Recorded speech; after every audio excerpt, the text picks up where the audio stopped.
Happy World Taiji and Qigong Day for 2026, and also welcome to my presentation for the 2026 Global Mastery Summit.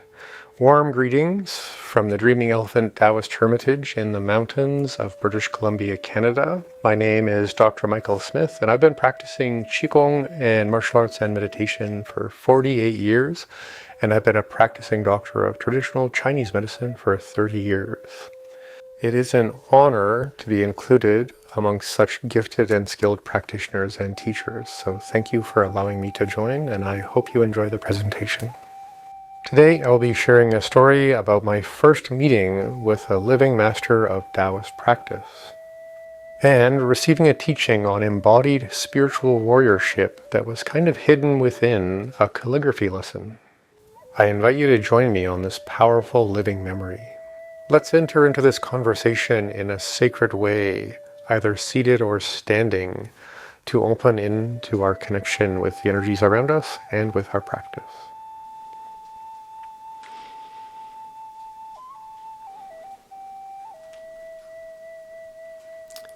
Inhale.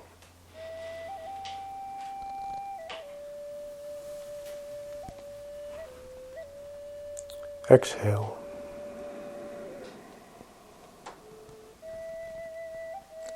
Inhale.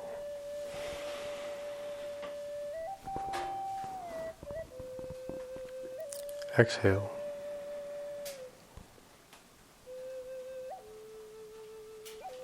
Inhale.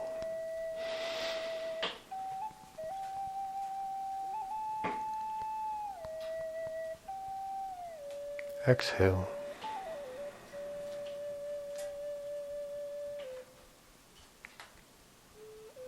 Inhale.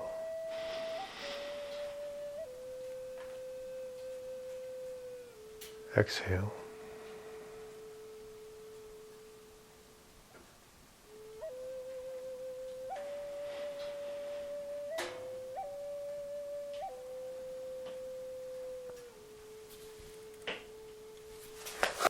Thank you for joining me in a moment of practice.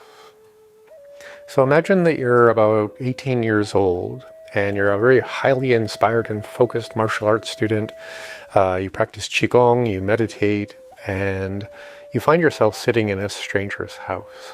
And you're at a large ornate table surrounded by beautiful Chinese furniture with black lacquered everything, also surrounded by books, and the kind of books that held all of the secrets and mysteries that I could imagine at the time. And again, please imagine that you're having this memory with me. So imagine we're all sitting around this table and you've been invited by your Qigong martial arts and meditation teacher to come and visit and learn from your teacher's teacher. And this person's name, surprisingly, was Pedro Zhang. Zhang Daoshi, or a Taoist known as Zhang, was a formal student and practitioner of the Chuanzhen lineage of Taoist practice, which means the complete reality sect of Taoist practice. Pedro, as it turned out, was a retired mathematics professor, and he had lived and worked and written textbooks in Mexico, of course in Spanish, which explains why, of course, his name was Pedro. So here we are sitting around this table with a living master, and we're there to have this calligraphy lesson. And Pedro is smiling at all of us, and he has this certain glint in his eye because he kind of knew that he was going to be sharing with us something that we would remember and be benefited by for the rest of our lives. So that's the conversation we're having today. And then his gaze became a little bit more serious, and he said, "Let's learn about embodied spiritual warriorship." And then he got up and unrolled some calligraphy paper, got some beautiful, brushes and ink, got everyone else the things that we needed. And then he began with his first character. And the first character is Shi. And Shi is a picture, you could say, of the land, a person standing on the land, and a person standing on the land who's picked something up that they made from the land, or they gathered from the land, that's now in some way helped them become more effective, more efficient, maybe more safe, maybe more content. And what's important about this experience isn't really just what's in your hand. It could be a stick, it could be a spear if we're thinking about the warrior side of this.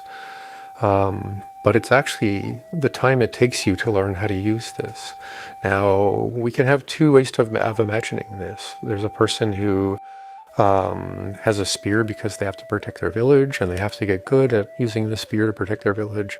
Or perhaps there's a person with a fire stick and, it's burning at both ends and you're learning to spin it around and, have fun at a celebration. Either way, it isn't the spear or the fire stick, it's the skill or the skillfulness that goes into making things better for you and the people around you. So there's a couple of other ways we can imagine this. One would be, instead of picking up a stick or a spear, we've picked up the ability or learned the ability to carry some kind of medicine or perhaps some kind of sacred object that helps people gather and move into ceremony together. So this still requires us gathering something and perhaps creating something, but it's always going to be about the skillfulness. And when we consider as practitioners of Tai Chi or Tai Chi Chuan, Qigong, many other practices that have things you memorize and learn and practice, that's the skillfulness. But we have to, at some point, as individuals, in the context of embodied spiritual warriorship, to find the skillfulness, the way we interact with every little nuance, to be the way that that skillfulness is developed. Which of course is obvious, but it changes the relationship from look what I'm doing to I'm really quite focused on how to improve what I'm doing, how to change and how to learn from what I'm practicing. And then this character for sure has, you could say, done its job and taught us well, because now we have the humility and the grace and the patience to find out what skillfulness is like for the rest of the time we practice. So we all began with our calligraphy brush and ink and our scrolls, and we practiced our character for sure.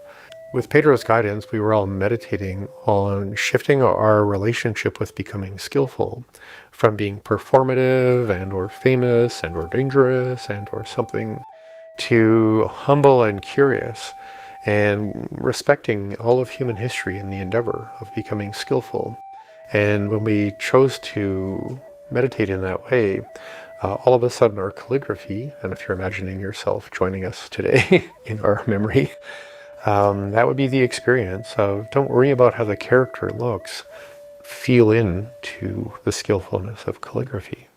The second character that Pedro shared with us was an extension of the first, and this character is called Chur. So the character for Chur is, again, there's the land, there's a person on the land, there's the person on the land picking something up and making it more effective in some way. But underneath that character we just learned called Chur, the radical or the character for your heart is right below it. So we have this character Chur, which sometimes is translated as willpower or willingness. But before I get into a few more details, what would it actually feel like to approach any kind of skill or skillfulness in a heart-centered way? Sure, being most commonly translated as willpower makes us think about what it is we need that power against. But again, we're being asked to consider what skill that requires heart would look like. As we began practicing this new character or the new extension to this character, Pedro asked us again to attend to the meaning and perhaps a softer and more durable and more internally aware relationship with our willingness instead of our willpower. As we move through life, if we are going to move through life against what's in front of us, we become kind of blunt and forceful, and we feel that life is a grind and that power is the only thing that can help us pursue our goals. And almost everyone who's followed that path, and I'm humbly admitting I've been there a few times, that's often when we tend to burn out. That kind of willingness and willpower produce a lot of emotion and a lot of expectation. Sometimes it produces some disappointment and resentment. And sometimes willpower can turn our practice, our sacred spiritual practice, into a performance. Again, just focusing on demonstrating what we can do and how we can show off. And in a way, we're demonstrating our capacity to just use effort instead of skill. As we were practicing the character for Chur, Pedro was offering us this different experience, this different translation, this opportunity to reside within the space of the heart and within the space of the kidneys. So we have heart-centered will. And from a Chinese medicine, that's really the only way to find balance in your life, is when your heart and kidneys get along and move together in a very, very good way. Another teaching he brought up about the character for Chur, for willingness, is that the process of training and becoming skillful is a transformation. Bringing your heart and kidneys, your will and your heart together creates its own kind of transformation. And the practice itself is meant to guide us through certain aspects of transformation. And again, instead of each of us, thinking of ourselves as the lone hero fighting against, all of the bad things, we are now coming back to a place where practice is meant to transform us through practice itself, and the practice is designed to generate the transformation that it holds. That doesn't require willpower as much as it requires patience and attention and listening and perhaps holding space for what we call sacredness. And finally, with respect to this experience of willingness and willpower and skillfulness, Pedro encouraged us to recognize that all of these skills of meditation, qigong, martial arts, other practices, the kind of unspoken truth is they're meant to be a part of our lives for the rest of our lives. They're meant to generate their own path and change to support us. So imagine, if you will, the things that can happen over the next 10, 20, 30 years of your own cultivation and practice, if you give it the time and the patience and the willingness to see where that can go. Also, because willingness asks us to remember and accept deeply that there's also a mystery within life and an unfolding mystery within our own lives that we can't predict or control. And if we try too hard, we just won't be able to see and feel what it is that the mystery might be asking us to learn and become in ways that we can't predict. The next character that Pedro shared with us was called Zhen. And Zhen is the character which is a picture of a self or a person aware of themselves. And underneath of that self is a brazier, or kind of like a very gentle barbecue of coals that just generates enough warmth, enough heat, and enough light to keep that self growing and learning and being okay.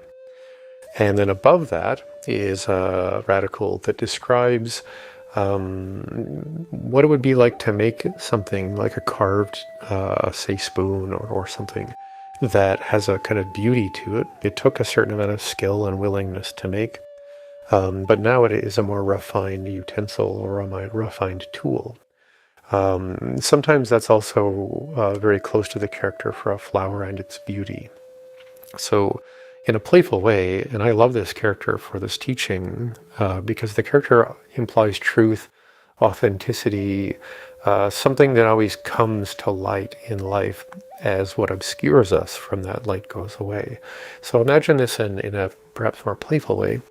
We have a self, and it's being cooked perhaps gently and perhaps thoroughly, as you may have experienced in your own life. And if we were to say that the ego carries a certain amount of compost, or if I could say BS, that we all learn from as we go, it's good to have some compost to grow some flowers. It's the cooking and transforming of the egoic identity that truly creates the condition for us to become who it is that we were always meant to become from the inside as we grow and learn. There's another way to appreciate this warmth of connection to the energy that's around you, connection to your lineage and teachers, connection to the energy systems that arise within Dantian.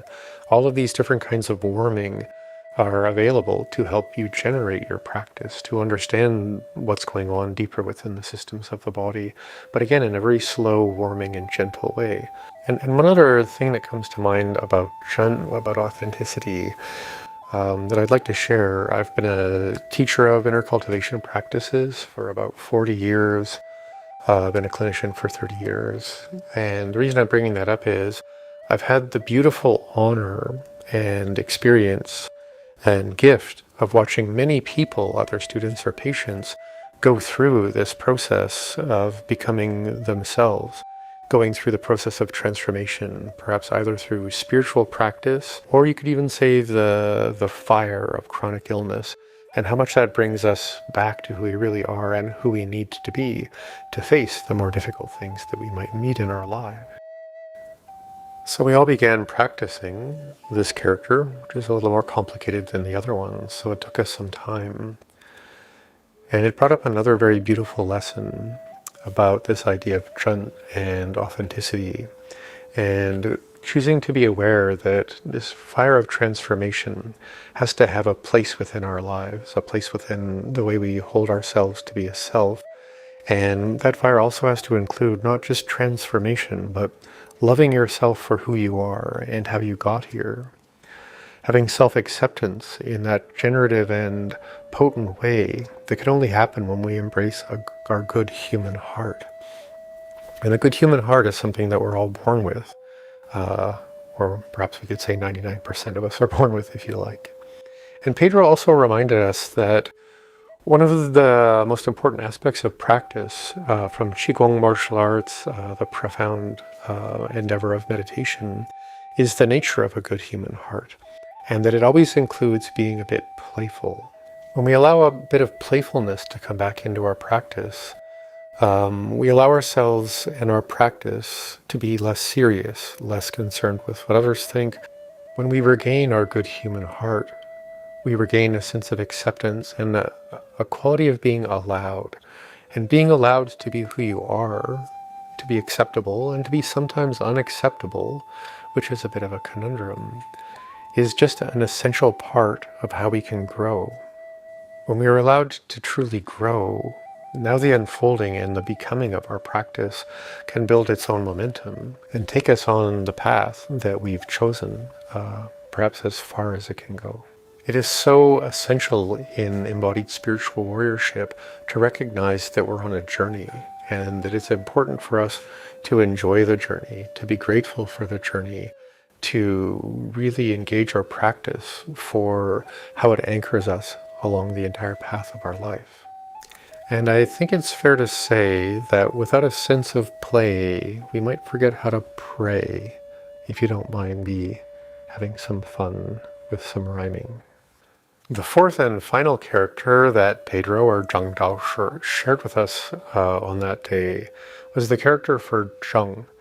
Zheng is an interesting character. So again, we have the land, we have a person on the land. The person on the land is in charge of some things that we are all going to rely on. And that person has a plumb line, to help find a certain kind of truth, and then a carpenter's square. So when you first think of the character, you might see a carpenter at work, or someone making something like a house or a tower that we all are pretty confident is going to last a long time because they kind of know how to accomplish that outcome. Traditional Chinese medicine, the idea of zheng or zheng qi, is used to understand all of the functions of the body and all of the systems in the body that arrive at the front line of your immune system and your body's ability to protect itself and defend itself.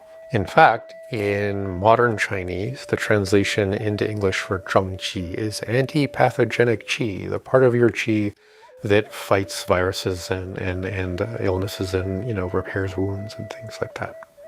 But like all characters, Chinese characters share an experience. They share a subtle and subjective kind of meaning. So when we think of this, measured, aligned, potent, using the right tools to get the job done, we're focused very much on the precision and the uprightness, and you could say the stoic rigidity of some nature. And most of us in problem solving have a slightly different experience. So the way I often translate zheng qi is as resolve qi. Now there's two ways that we can resolve something. One is through contention and conflict and maybe some power dynamic, where the situation is maybe more emergent and we have to make a decision now, and there's not a lot of time to talk to anyone about it. So we resolve the situation, resolve the conflict, resolve the argument by choosing to win the argument in whatever way if we can.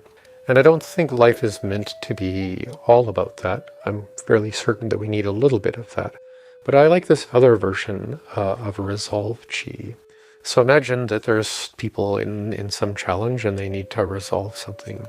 And instead they sit down and they pause and they appreciate the depth and the meaning of the relationships around this table. And we all share tea,